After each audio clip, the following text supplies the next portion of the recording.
मधुबन के बाबा, मधुबन के बाबा मुरली वाले, आपका क्या कहना, आपका क्या कहना। ओम शांति। आज 24 सितंबर 2023 के अव्यक्त बाप दादा के मधुर महावाक्य सुनेंगे, जिसकी रिवाइज डेट है 22 दिसंबर 1995। मुरली का सार है, सर्व प्राप्ति संपन्न जीवन की विशेषता है अप्रसन्नता मुक्त और प्रसन्नता युक्त। बहुत ही प्रेम और एकाग्रता से सुनते हैं आज के अव्यक्त बाप दादा के मधुर महावाक्य। आज प्रेम के सागर बाप दादा अपने प्रेम स्वरूप आत्माओं को देख रहे हैं। हर एक के दिल में परमात्मा प्यार समाया हुआ है। ये परमात्मा प्यार प्राप्त भी एक ही जन्म में होता है। 83 जन्म देवात्माएं व साधारण आत्माओं द्वारा मिला। तो सोचो, याद करो, सारे कल्प का चक्र लगाओ। सुदर्शन चक्रधारी हो ना, तो 1 सेकंड में सारे कल्प का चक्र लगाया। 83 जन्मों में परमात्मा प्यार मिला था? नहीं मिला ना।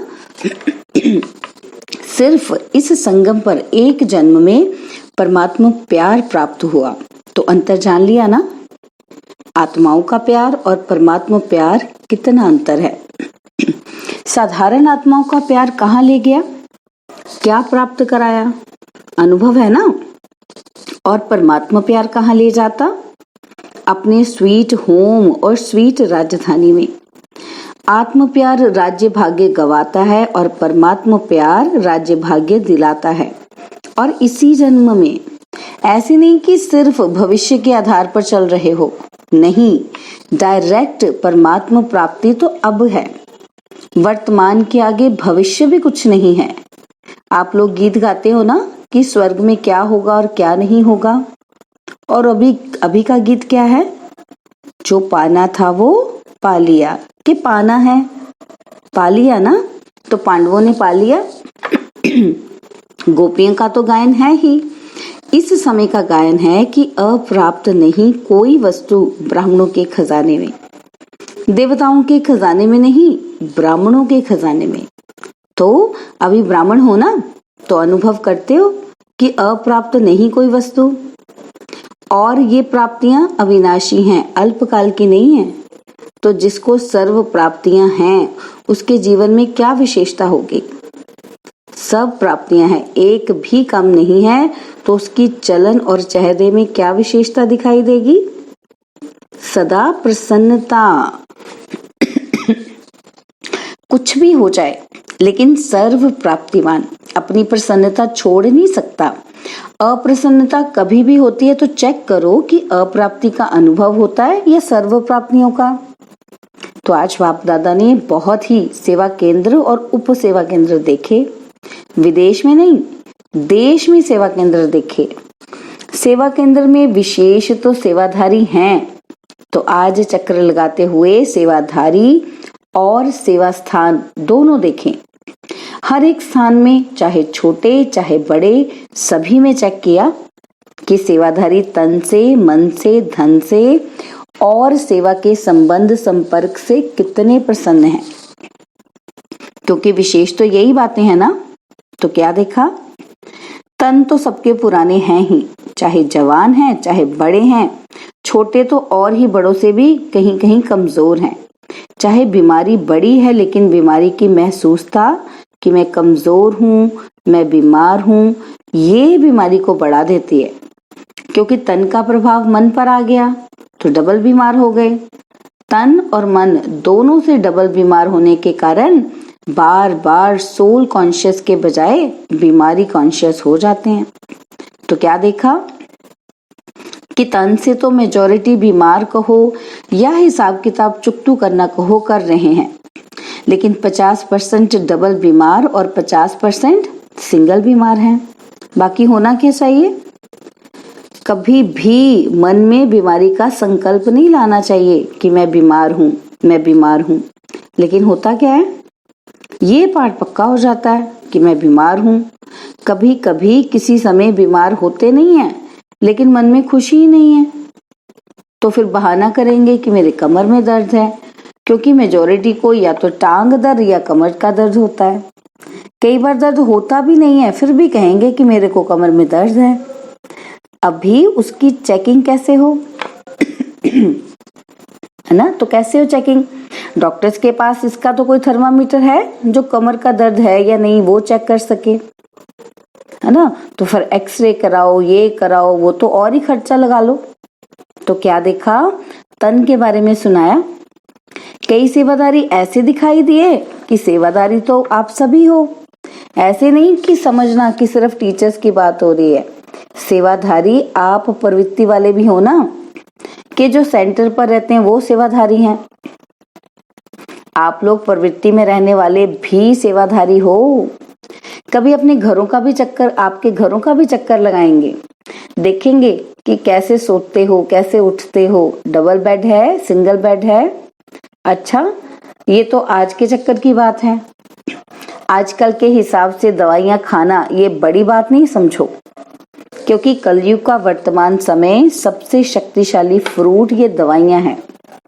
देखो, कोई रंग बिरंगी तो है ना? कलयुग के लास्ट का यही एक फ्रूट है, तो खा लो प्यार से। दवाई खाना ये बीमारी याद नहीं दिलाता।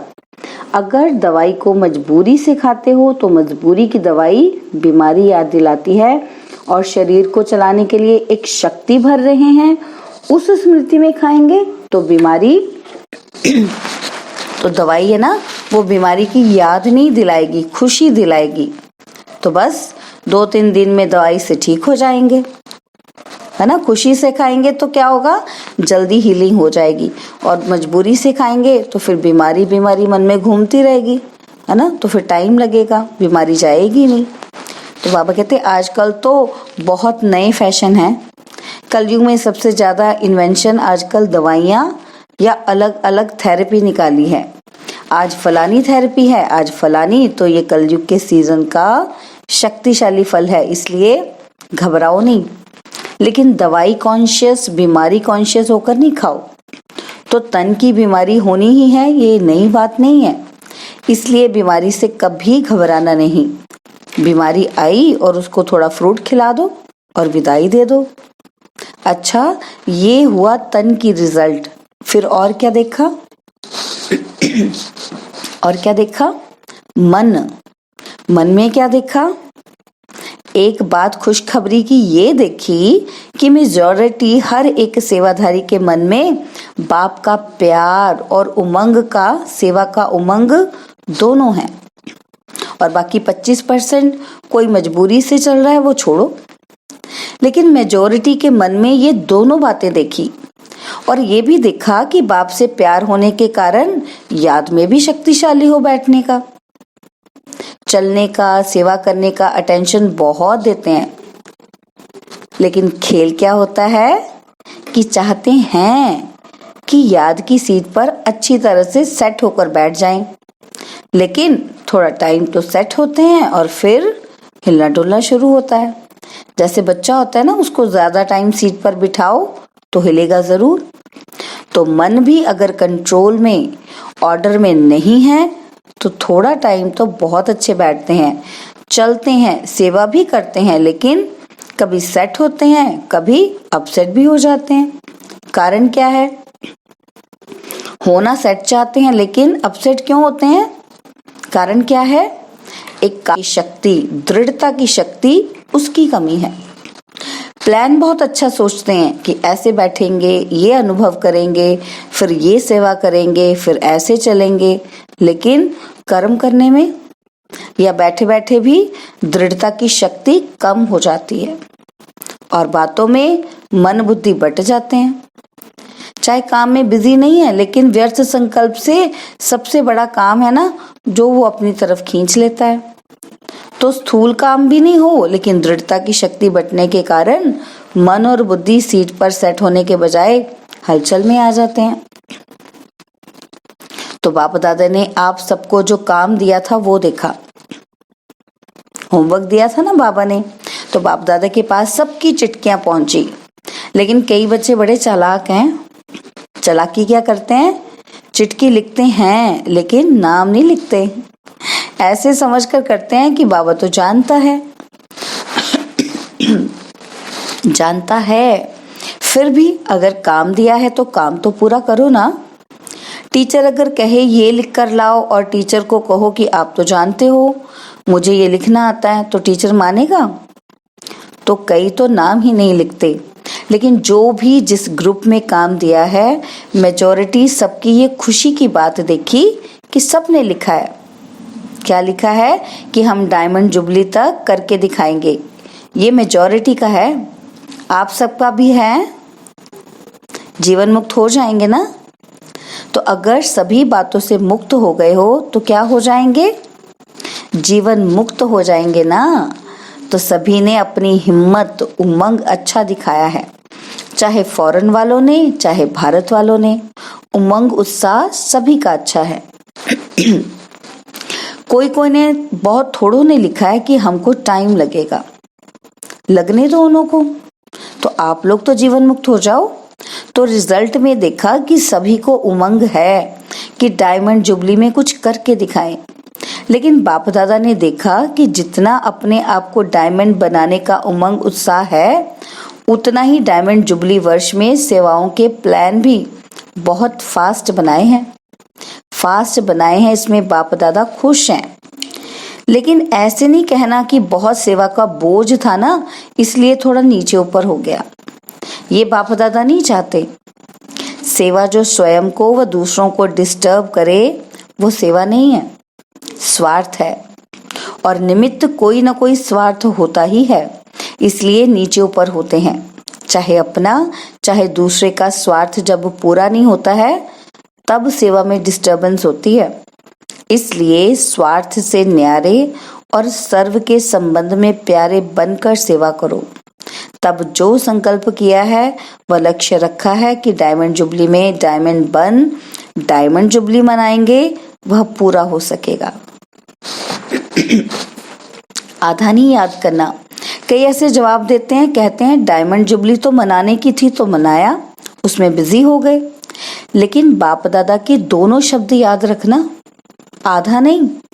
डायमंड जुबली मनानी है, सिर्फ मनानी है नहीं, बनकर मनानी है। तो मतलब का अर्थ नहीं लेना मना लिया ना, लेकिन बनकर मनाया, ये चेक करना है। बनकर के मनाना ये है डायमंड जुबली का लक्ष्य। तो आधा लक्ष्य नहीं पूरा करना, डबल है, बनना और मनाना। सिर्फ बनना नहीं और सिर्फ मनाना नहीं, दोनों साथ साथ हों। और आप सबको तो मालूम ही है कि जब आप डायमंड जुबली के व डायमंड बनने के प्लान बना रहे हो तो आप सबसे पहले माया भी अपना प्लान बना रही है।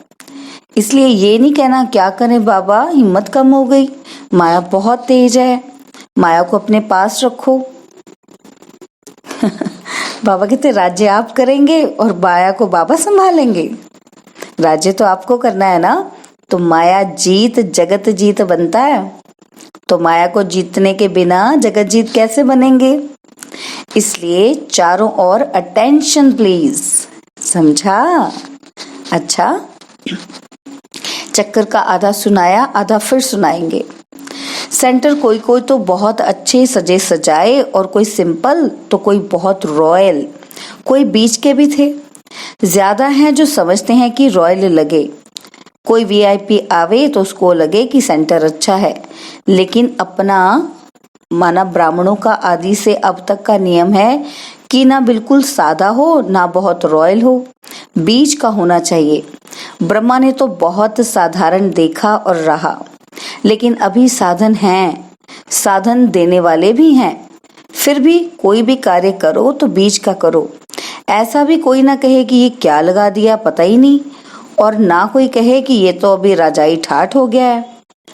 तो आज का पाठ क्या है? क्या है आज का पाठ? मुक्त तो सबसे हो गए ना। किससे मुक्त होना है? अप्रसन्नता से मुक्त होना है और प्रसन्नता युक्त होना है। तो सबसे मुक्त होने की प्रतिज्ञा हो गई ना, पक्की है? या घर जाएंगे तो कहेंगे कि मुश्किल है? पक्का रहना मुश्किल है। माया को डायमंड जुबली में मजा चखा कर दिखाओ। मास्टर सर्वशक्तिवान हो, कम तो नहीं हो ना? अच्छा, डबल फॉरेनर्स भी बहुत आए हैं। स्थापना के कार्य की डबल शोभा, डबल विदेशी है। बाप दादा जानते हैं कि कितनी मेहनत से, युक्ति से यहाँ पहुँचते हैं। अगर लगन कम हो तो पहुँचना भी मुश्किल लगे। एक तरफ बाप दादा सुनते हैं कि मनी डाउन हो गई है और दूसरे साल देखते हैं तो और भी विदेशी ज्यादा आ गए हैं। तो ये हिम्मत है। रशिया का ग्रुप भी आया है ना, तो रशिया वालों ने टिकट कहाँ से लाई? इन्हों की कहानियां बहुत अच्छी सुनने वाली हैं। टिकट कैसे इकट्ठी करते हैं उसकी कहानी बहुत अच्छी है। तो ये तो सब होना ही है। जब है ही कागज पेपर ही तो है। चाहे डॉलर कहो चाहे पॉन्ड कहो, है तो पेपर ही। तो पेपर कहाँ तक चलेगा? सोने का मूल्य है, हीरे का मूल्य है, पेपर का क्या है? मनी डाउन तो होनी ही है और आपकी मनी सबसे ज्यादा मूल्यवान है।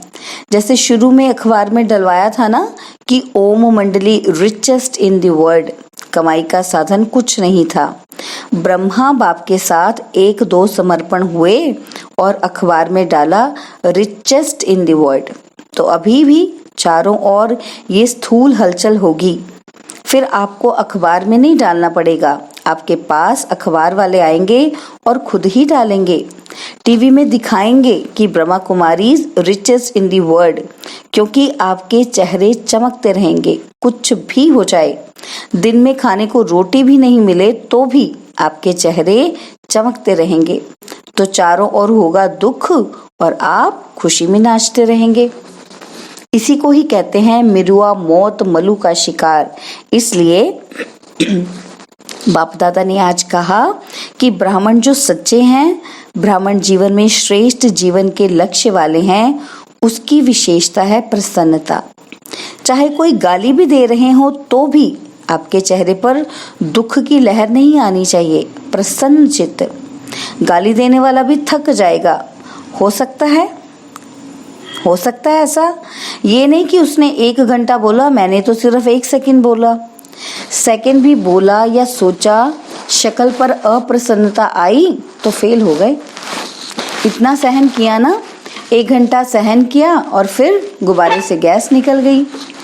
तो गैस वाले गुब्बारे ही नहीं बनना। और चाहिए क्या? चाहिए कुछ?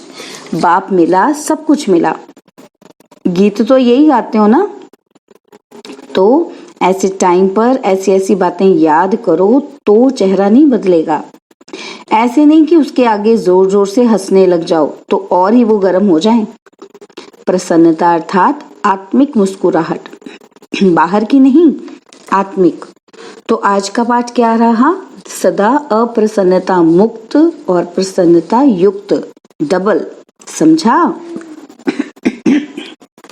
अच्छा, चारों ओर के बाप दादा के प्रेम स्वरूप आत्माओं को, सदा स्वयं को अप्रसन्नता से मुक्त करने वाले तीव्र पुरुषार्थी आत्माओं को, सदा याद और सेवा के बैलेंस द्वारा सेवा की सफलता पाने वाले भाग्यवान आत्माओं को, सदा बाप को प्रत्यक्ष करने के उमंग उत्साह में रहने वाले देश विदेश दोनों के सर्व बच्चों को, बाप को अपनी खुशखबरी लिखने वाले, अपनी सेवा का उमंग रखने वाले ऐसे बाप के सदा स्नेही और समीप बच्चों को बाप दादा का याद, प्यार और नमस्ते। हम रूहानी बच्चों की रूहानी बाप दादा जी को दिलवा जान सिकवा प्रेम से नमस्ते। ओम शांति। प्यारे बाबा, मीठे बाबा, मेरे बाबा, शुक्रिया बाबा, शुक्रिया बाबा, शुक्रिया। बाबा ने आज वरदान दिया, अखंड स्मृति द्वारा विघ्नों को विदाई देने वाले मास्टर सर्वशक्तिमान भव। अखंड स्मृति द्वारा विघ्नों को विदाई देने वाले मास्टर सर्वशक्तिमान भव। संगम युग विघ्नों को विदाई देने का युग है। जिसको आधा कल्प के लिए विदाई दे चुके उसको फिर आने ना दो। सदा याद रखो कि हम विजयी रत्न हैं, मास्टर सर्वशक्तिमान हैं। यह स्मृति अखंड रहे तो शक्तिशाली आत्मा के सामने माया का विघ्न आ नहीं सकता। विघ्न आया फिर मिटाया तो अखंड अटल नहीं कहेंगे। इसलिए सदा शब्द पर अटेंशन दो। सदा याद में रहने से सदा निर्विघ्न रहेंगे और विजय का नगाड़ा बजता रहेगा। स्लोगन है, ईश्वरीय सेवा में खुद को ऑफर करना ही बाप दादा की आफरीन लेना है। ईश्वरीय सेवा में खुद को ऑफर करना ही बाप दादा की आफरीन लेना है। ओम शांति। और अब यह एक बहुत अच्छी वीडियो भी जरूर देखें।